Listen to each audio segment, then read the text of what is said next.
Under a sky heavy with dark clouds, the remote village of abandoned Abbey remained isolated from the outside world. The few inhabitants lived a peaceful life until they began noticing strange movements from swarms of giant black ants.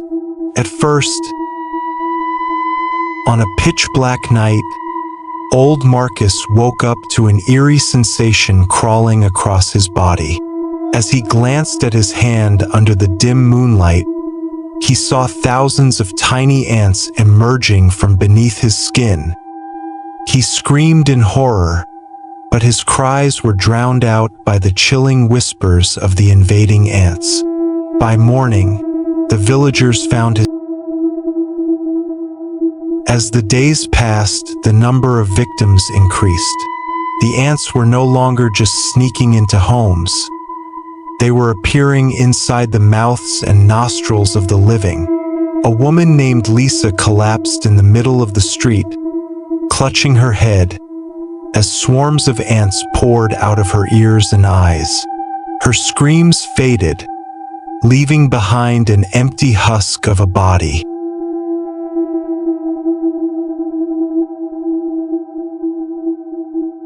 A group of survivors tried to flee through the only road out of the village, but they found it blocked by a living wall of ants, growing taller with each passing moment. It pulsed as if it were a conscious being. One man dared to step closer, only to let out a blood-curdling scream. Inside an old, abandoned church, the last remaining survivors huddled together for one final stand.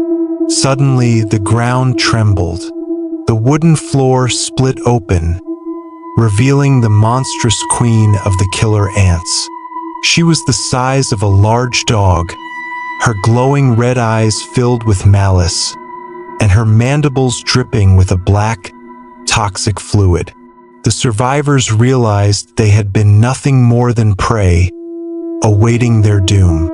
As the queen took her first step into the church, a tidal wave of ants surged forward, engulfing the survivors within seconds. Their screams echoed briefly before being silenced by the relentless swarm.